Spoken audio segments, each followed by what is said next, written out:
کیا کبھی آپ نے اپنے دل سے یہ سوال کیا ہے کہ اصلی سکون آخر آتا کہاں سے ہے اور ڈر ختم کیسے ہوتا ہے؟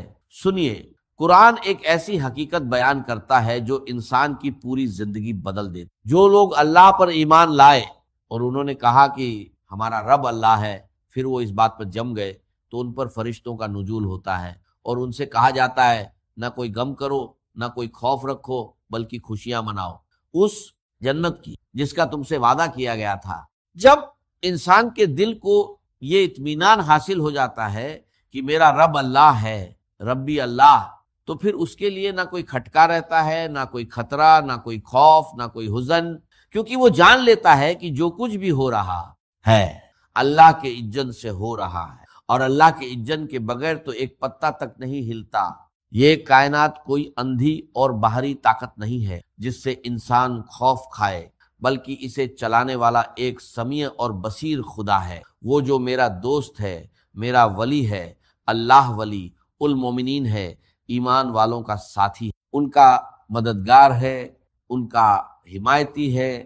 ذرا سوچئے، جسے یقین ہو جائے کہ اللہ میرا مددگار ہے، اللہ میرا محافظ ہے، اللہ میرا پشت پناہ ہے، تو کیا اسے کسی کا خوف رکھتا ہے؟ میں ایک سادہ سی مثال دیتا ہوں۔ پنجاب کے دیہات کی ایک بڑا چودھری ہوتا ہے اور ایک غریب کسان۔ اس غریب کسان کو ہر وقت یہ ڈر لگا رہتا ہے کہ کہیں کوئی اس کی بھینس کھول کر نہ لے جائے، اس کا بیل چوری نہ ہو جائے۔ لیکن جس کسان کے بارے میں سب کو معلوم ہو کہ بڑا چودھری اس کا دوست، اس کی حفاظت کرتا ہے، تو کیا کوئی اس کی طرف آنکھ اٹھا کر دیکھ سکتا ہے؟ کیا اس کی بھینس کو کوئی ہاتھ لگا سکتا ہے؟ ہرگز نہیں، کیونکہ سب جانتے ہیں وہ اکیلا نہیں ہے۔ تو جب اس چھوٹی سی دنیا کی یہ حقیقت انسان کو سکون دے سکتی ہے تو ذرا تصور کی، اگر دل میں یہ یقین اتر جائے کہ اللہ میرا مددگار ہے اور ہر آن میرے ساتھ ہے، تو پھر کس بات کا خوف؟ کیا کوئی طاقت اللہ سے بڑی ہے؟ کیا کوئی اس کی مرضی کو بدل سکتا ہے؟ کیا کوئی اس کی مشیت کے سامنے کھڑا ہو سکتا ہے؟ ہرگز نہیں۔ یہی وہ بات ہے جو حضور صلی اللہ علیہ وسلم نے فرمائی۔ ایمان کا حاصل یہی ہے کہ اس بات کو اپنے دل میں بسا لو۔ اگر تمام انسان مل کر تمہیں نقصان پہنچانا چاہیں تو نہیں پہنچا سکتے مگر وہی جو اللہ نے لکھ دیا ہو، اور اگر تمام انسان مل کر تمہیں فائدہ پہنچانا چاہیں تو نہیں پہنچا سکتے مگر وہی جو اللہ نے طے کر دیا ہو۔ ذرا غور کیجیے، اگر اس حدیث پر ہمارا دل ٹھہر جائے تو پھر ہمیں کس کا ڈر ہوگا؟ یہ میرا نقصان کر دے گا، وہ میری رپورٹ خراب کر دے گا، کوئی میری ترقی روک دے گا، کوئی میرا راستہ بند کر دے گا۔ یہ سارے خوف خود بخود ختم ہو جاتے ہیں، کیونکہ پھر انسان جان لیتا کہ دینے والا بھی اللہ ہے، روکنے والا بھی اللہ ہے، اور ہر فیصلے کے پیچھے اسی کی حکمت ہے۔ کیا آپ نے کبھی سوچا ہے کہ انسان کیوں دوسروں کے آگے جھکتا ہے؟ کیوں اپنی عزت نفس کو خود ہی جلیل کرتا ہے؟ کیوں خوشامد کرتا ہے؟ کیوں در در جا کر اپنے آپ کو رسوا کرواتا ہے؟ اس لیے کہ وہ یہ سمجھ بیٹھتا ہے کہ اسی کے ہاتھ میں میرا نفع ہے، اسی کے ہاتھ میں میرا نقصان ہے، وہی فائدہ دے سکتا ہے، وہی ضرر پہنچا سکتا ہے، وہی میری ضرورت پوری کر سکتا ہے۔ اور یاد رکھیے، یہی شرک ہے۔ جہاں آپ نے یہ سمجھ لیا کہ غیر اللہ میں کوئی طاقت ہے، وہیں سے شرک شروع ہو جاتا ہے، بتوں سے امیدیں اور خدا سے نا امیدی۔ پھر بتائیے کفر اور شرک میں فرق کیا رہ جاتا ہے؟ کلمہ کیا ہے؟ لا الہ الا اللہ۔ ذرا دل کو ٹھہرا کر اس پر غور کیے، جب دل اس پر جم جائے تو پھر کوئی طاقت باقی نہیں۔ یہی وہ حقیقت ہے جسے شیخ عبد القادر جیلانی رحمت اللہ علیہ نے اپنی وصیت میں اپنے بیٹے کو سمجھایا۔ لوگ ان کا نام تو جانتے ہیں مگر یہ نہیں جانتے کہ وہ کن بلندیوں تک کیسے پہنچے اور کیا پیغام دے گئے۔ اے میرے بچے، یہ ایسی عجیب نصیحت ہے کہ اگر قرآن بعد میں نازل ہوتا تو یہ بھی اس میں شامل ہوتی۔ اے میرے بچے، اس حقیقت کو اپنے دل میں بسا لو کہ اس کائنات میں نہ کوئی فاعل حقیقی ہے، نہ کوئی مؤثر حقیقی، سوا اللہ کے کسی شے میں کوئی تاثیر نہیں۔ اگر اللہ نہ چاہے تو آگ جلا نہیں سکتی، اگر اللہ نہ چاہے تو پانی ڈبو نہیں سکتا، اگر اللہ نہ چاہے تو زہر ہلاک نہیں کر سکتا، اگر اللہ نہ چاہے تو کوئی چیز فائدہ نہیں پہنچا سکتی۔ تو پھر کیوں تم در در جا کر سر جھکاتے ہو؟ کیوں ہر دروازے پر پیشانی رگڑتے ہو؟ کیوں لوگوں کے سامنے ہاتھ پھیلاتے ہو؟ مانگنا ہے تو صرف ایک اللہ سے مانگو، جھکنا ہے تو صرف اسی کے سامنے جھکو۔ ہم دیکھتے ہیں کہ پانی پیاس بجھا دیتا ہے، مگر حقیقت یہ ہے کہ پیاس بجھانے کی صلاحیت پانی میں نہیں، اللہ کے اجن میں۔ ہم سمجھتے ہیں کہ کھانا بھوک مٹا دیتا ہے، مگر بھوک مٹانے کی تاثیر کھانے میں اللہ کے حکم میں ہے۔ اصل نظر رب پر ہونی چاہیے۔ حضرت موسیٰ علیہ السلام کا واقعہ یاد کیجئے، سامنے سمندر، پیچھے فرعون کا لشکر، قوم گھبرا اٹھی کہ اب تو ہم پکڑے گئے۔ ایسے وقت میں موسیٰ علیہ السلام نے ہرگز نہیں، میرے ساتھ میرا رب ہے، وہی راستہ دے گا۔ ذرا سوچئے، نہ آگے راہ نہ پیچھے بچاؤ، پھر بھی یقین قائم۔ یہی ایمان بالغیب ہے کہ جب کوئی سہارا نہ ہو تب بھی دل اللہ پر ٹکا رہے۔ اگر یقین وسائل پر ہو تو وہ ایمان نہیں، اور جب کچھ بھی نہ ہو مگر دل کہے اللہ کافری، وہی اصلی ایمان ہے۔ اللہ مسبب الاسباب ہے، وہ کسی ذریعے کا محتاج نہیں بلکہ تمام ذرائع اسی کے محتاج ہیں۔ تو اس وقت جب کوئی راستہ نظر نہ آئے، وہیں اصل امتحان ہوتا ہے، اور وہیں سے اصلی ایمان کی پہچان ہوتی ہے۔ راستہ کہاں تھا؟ سامنے سمندر تھا اور پیچھے سے لشکر آ چکا تھا۔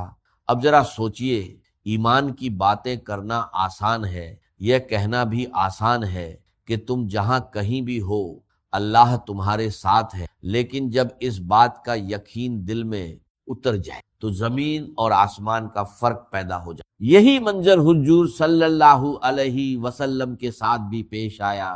غار میں چھپے ہوئے ہیں، ایک طرف محمد الرسول اللہ صلی اللہ علیہ وسلم اور دوسری طرف ان کے جھانثار یار حضرت ابو بکر صدیق رضی اللہ تعالی عنہ۔ علامہ اقبال نے حضرت ابو بکر کی شان میں کچھ اشعار کہے، لیکن حقیقت یہ ہے کہ کتنی ہی لمبی نظمیں، کتنے ہی قصیدے ان کی عظمت کا حق ادا نہیں کر سکتے۔ ان کی ہمت، ان کی استقامت اس امت کے لیے ویسے ہی ہے جیسے بارش سے زمین سرسبزر ہو جاتی ہے۔ اسلام میں دوسرا کون، غار میں ساتھی کون، بدر کی رات پہرا دینے والا کون، اور حضور صلی اللہ علیہ وسلم کے بعد اسی کمرے میں دفن ہونے والا کون، ہر جگہ ایک ہی نام ابھر کر آتا ہے، ابو بکر صدیق۔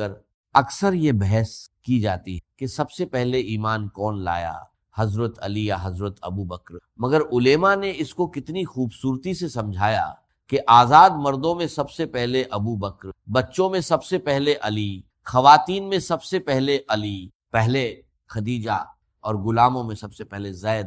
یعنی ہر ایک اپنے درجے میں اول ہے، لیکن اگر وقت کے لحاظ سے دیکھیں تو سب سے پہلے ایمان لانے والی ہستی حضرت خدیجۃ الکبریٰ رضی اللہ تعالی عنہا ہے، کیونکہ جب پہلی وحی آئی اس وقت ابھی دعوت کا حکم نہیں تھا۔ سب سے پہلے کس سے بات ہوئی؟ حضرت خدیجہ سے۔ جب حضور صلی اللہ علیہ وسلم نے فرمایا کہ مجھے اپنی جان کا اندیشہ ہے تو حضرت خدیجہ نے کیا جواب دیا، کیسی تسلی دی؟ انہوں نے عرض کیا، ہرگز نہیں، اللہ آپ کو رسوا نہیں کرے گا، آپ غریبوں کے ہمدرد ہیں، مسکینوں کا سہارا ہیں، بیواؤں کی کفالت کرتے ہیں، مسافروں کی خدمت کرتے ہیں، اللہ آپ کو کبھی ضائع نہیں کرے گا۔ یہ یقین تھا، ایک مومنہ کے دل کا یقین۔ حضرت خدیجہ کی شخصیت کا اثر دلوں پر ایسا ہے کہ اسے بیان کرنے کے لیے الگ وقت چاہیے، لیکن یہاں مقصد یہ سمجھانا ہے کہ ایمان صرف الفاظ کا نام نہیں، یقین کا نام ہے۔ اقبال نے ایک مصرے میں جیسے پوری تاریخ سمیٹ دی، ہمت اے صدیق سے امت کو زندگی ملی، اسلام میں دوسرے، غدار میں ساتھی، بدر میں نگہبان، اور پھر سوچئے اس حجرے اے عائشہ میں جہاں حضور صلی اللہ علیہ وسلم آرام فرما ہیں، ان کے بعد سب سے پہلے کون دفن ہوا؟ ابو بکر صدیق کا۔ یہ سب کیا ہے؟ یہ ایمان کی طاقت ہے، یہ یقین کی بلندی ہے کہ جب انسان کا بھروسہ صرف اللہ پر ہو جاتا ہے تو پھر وہ ہر میدان میں کامیاب ہوتا ہے، چاہے سامنے سمندر ہو اور پیچھے دشمن کا لشکر۔ وہ واقعہ جو بیان ہو رہا تھا غار ثور کا، اس نازک لمحے میں حضرت ابو بکر صدیق رضی اللہ تعالی عنہ بھی حضور صلی اللہ علیہ وسلم کی فکر میں لرج گئے۔ آپ کو یاد ہوگا کہ غار میں داخل ہونے سے پہلے انہوں نے ہر اس سوراخ کو بند، جہاں سے کوئی مخلوق نقصان پہنچا سکتی تھی، مگر ایک سوراخ رہ گیا جسے بند کرنے کے لیے کوئی کپڑا نہ تھا، تو انہوں نے اپنی ایڈی اس پر رکھ دی، پھر عرض کیا یا رسول اللہ صلی اللہ علیہ وسلم تشریف لائیے، اور اپنے جانوں پر حجر صلی اللہ علیہ وسلم کو آرام دیا۔ اسی دوران اس سوراخ کے اندر جو بھی کوئی زہریلا جانور تھا، بچھو تھا یا کچھ اور، اللہ ہی بہتر جانتا ہے، اس نے کاٹ لیا۔ درد کی شدت سے حضرت ابو بکر کی آنکھوں سے آنسو بہہ نکلے، اور وہ آنسو حضور صلی اللہ علیہ وسلم کے چہرے مبارک پر گر، تو آپ صلی اللہ علیہ وسلم کی آنکھ کھل گئی۔ آپ صلی اللہ علیہ وسلم نے فرمایا ابو بکر کیا معاملہ ہے؟